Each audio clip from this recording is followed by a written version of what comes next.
5 years ago, in the midst of COVID lockdowns, I found myself endlessly scrolling Marketplace for something new. I was looking for a simple distraction from my more complex projects and really wanted to experience owning a convertible. Ultimately, I ended up with this E30.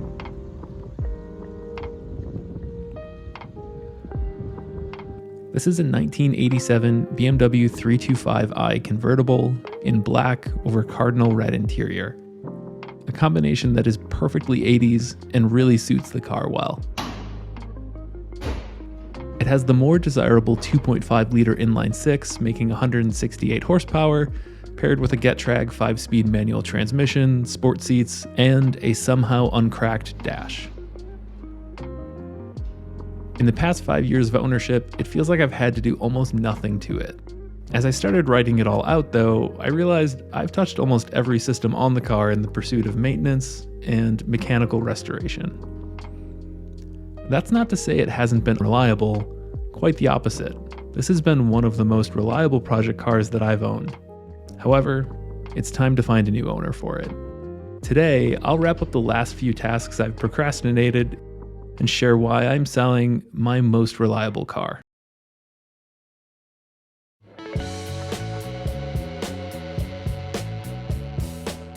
When I got it, the car already had a decent amount of maintenance and a few modifications.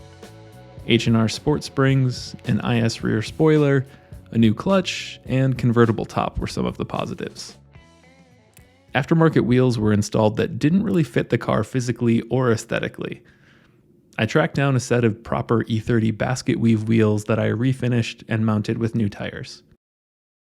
The suspension was severely underdamped, so I installed new Koni single adjustable dampers to match the H&R springs. The exhaust had been poorly repaired and was knocking on the body, so I replaced that with a stainless steel unit.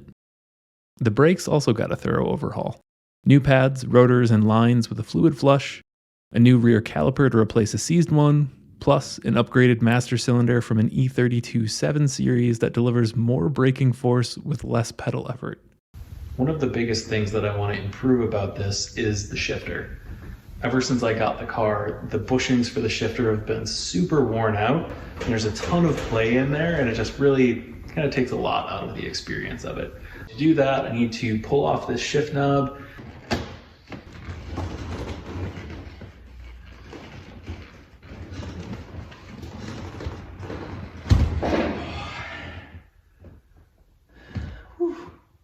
and then we'll get the car up in the air and access all of the linkage from underneath.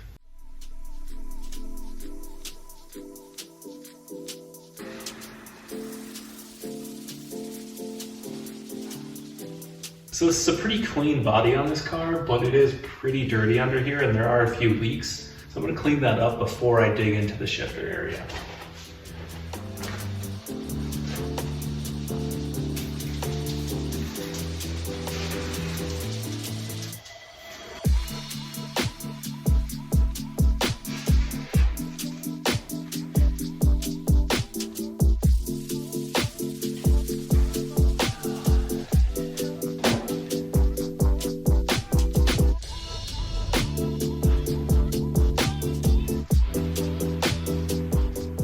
I've got the shifter linkage all out of the car. We have the bracket here that mounts from the transmission to the body that the shift lever rides inside here. And then the selector rod that goes from the transmission to the bottom of that shifter.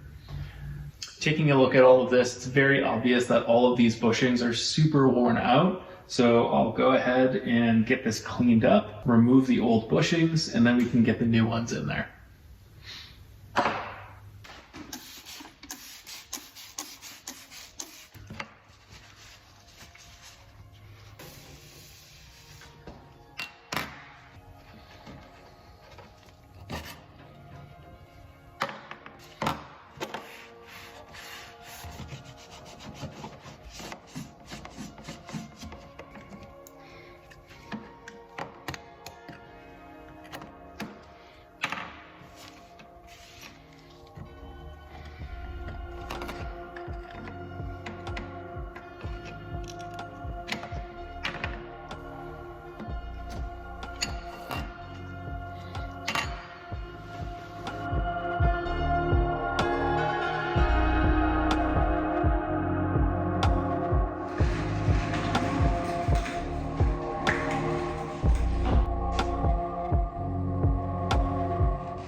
finished replacing all of the bushings for the shifter and have all of that linkage back together now.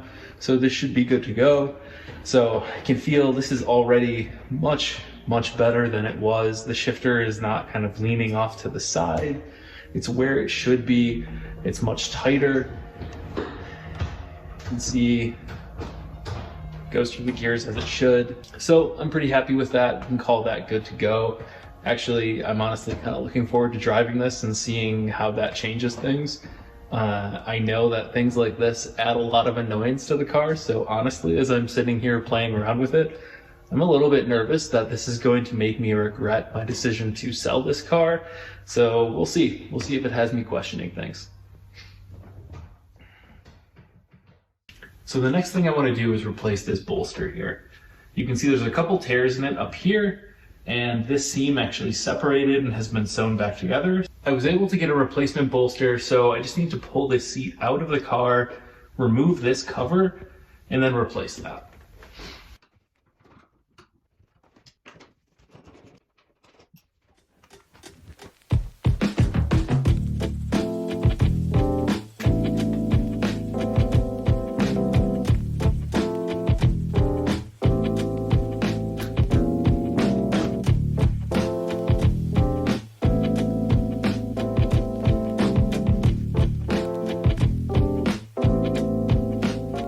Being a convertible, it's not uncommon for these to have more wear on the interior than some of the coupes or sedans see, because they see so much sunlight. You can see this interior, it's pretty worn. There's a lot of little cracks and things in the leather, but in general, if it doesn't need to be replaced, I would rather just keep the original leather.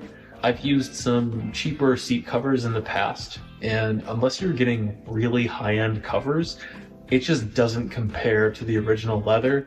I would much rather put some work into this leather and try to save it as much as possible, compared with throwing it away and replacing it with some other stuff that might look better in the short term, but is not anywhere near as high quality. All right, this is already a ton better. It actually looks like this was what was on here before. It matches the rest of the seat pretty closely.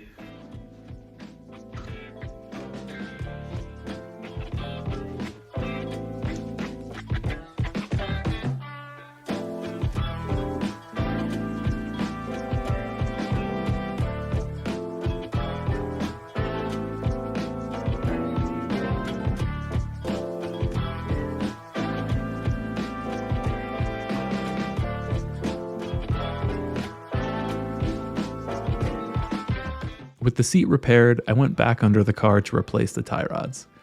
The steering wasn't quite as smooth as it should be, and I noticed a torn boot on one of the old ones.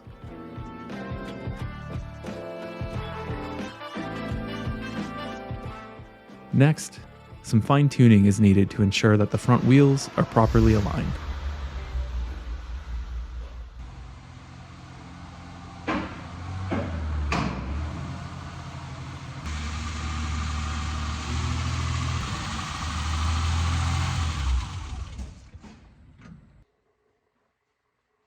So I decided what I'm gonna do is quickly check the toe and adjust that as needed. So I'll put the toe plates on there. There's measuring tape that goes on the front side and then the back side of the wheels.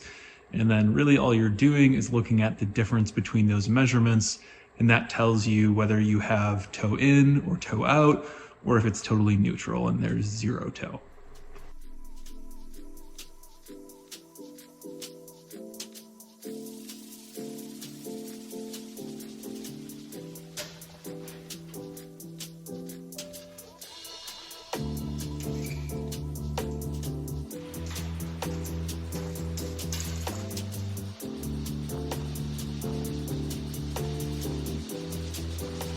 The nice thing about doing this on the 4-post lift here is that I can have the car sitting on the wheels. Can't align a car with the wheels just hanging down, so it has to be on the ground.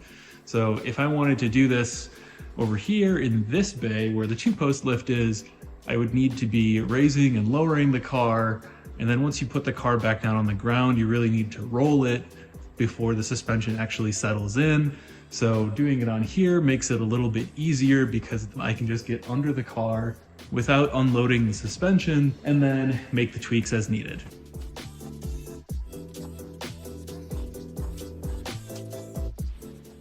So as a starting point, the measurement behind the front wheels is 65 3/4, and in front of the wheels, it is 66 3/8. So we have quite a bit of toe out right now because that distance between the front side of the wheels is wider. That tells us that the wheels are angled like this. So we'll try to draw that in evenly on each side to keep the steering wheel straight and get it to the point that the wheels are basically straight ahead or slightly toed in. If you have toe out, that'll make the handling a little bit more dodgy. It'll probably have better turn in, but it won't be as nice to drive. And for this car especially, we want to have a little bit of toe in that makes it track really nice and straight.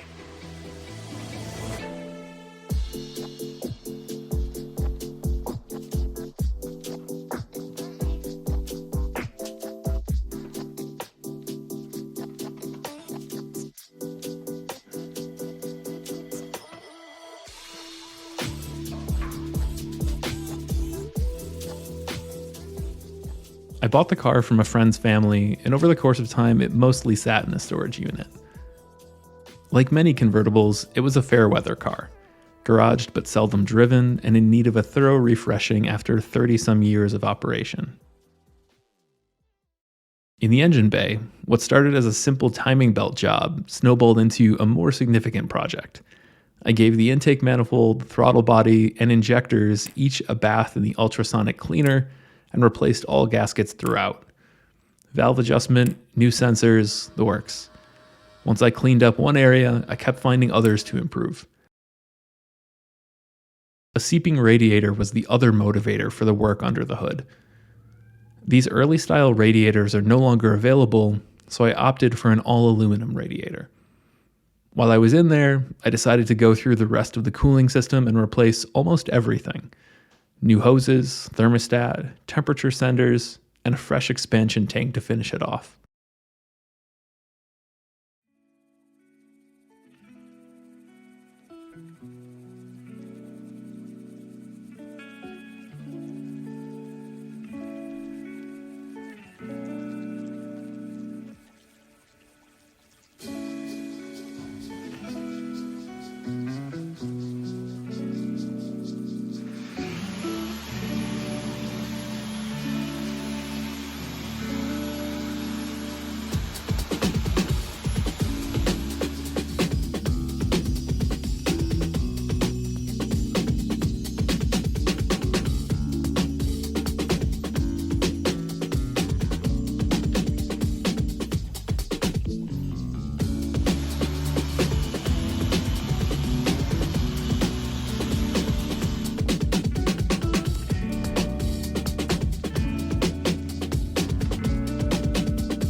These cars have a massive following, and it's easy to see why. They represent something that's increasingly rare in the car world, a perfect starting point. Good handling, just enough power, simple maintenance, and a large network of aftermarket support at a price point that would make Porsche owners weep. You can enjoy it as it came from the factory or slowly modify and upgrade as you learn. Unlike other cars from the era which need significant modification to be fun to drive quickly, such as my Volvo, the E30 is fundamentally a driver's car from the start.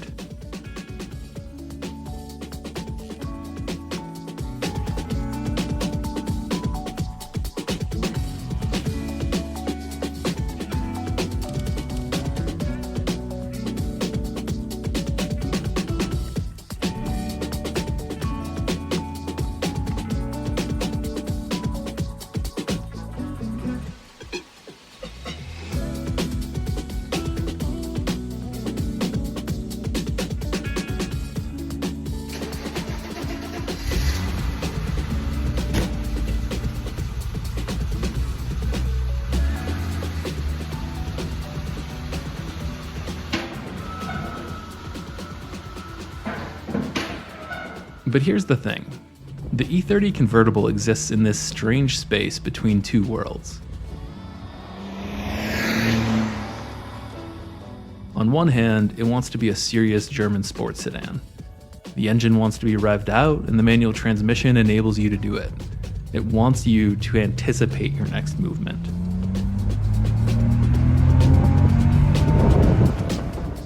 On the other hand, I bought a convertible to be a carefree summer cruiser. My wife dubbed it the ice cream car because that's basically its purpose: summer ice cream runs and sunset cruises. Around town, I find it difficult to simply go for a casual drive where the point is to spend time with the passenger. My attention is continually called for by the tachometer as I watch the revs climb or prepare for the next shift, and suddenly I've forgotten what it was I was just laughing about with the passenger. In the moments when I'm trying to enjoy the whimsical, carefree nature of a convertible, it doesn't allow me to ignore driving dynamics and just smile. Conversely, if you give in and try to treat it as a driver's car, you immediately are reminded that this is an old convertible with a very flexible chassis. Even after stiffening with upper and lower braces, you can feel that chassis flex, not just in the corners, but over almost every bump. It draws you in with the engine and transmission, but it'll never measure up to the driving experience of a coupe or sedan. While I love a manual transmission, I think it actually gets in the way of what this car should do best: those carefree summer drives for ice cream. The truth is, I rarely choose driving this car over my others anymore. Since buying this car, I've added an E36 and a Z4M Coupe to the garage. I'm out of space. Something has to give. Wisconsin's convertible season is short, and after a close call with a truck last year, the E30's small crumple zones, thin steel, and lack of overall safety features becomes a bit hard to ignore. So here I am, doing the final maintenance and making sure everything is right for the next owner. It's feeling pretty good. It is a lot more composed overall than it was before. Well worth the effort. This is going to be a good car for someone.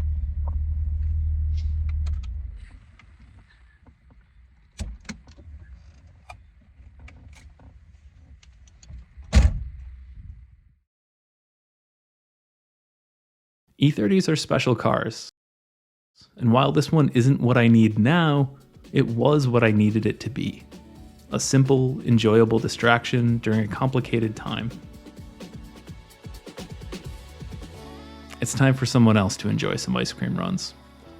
Thanks for watching.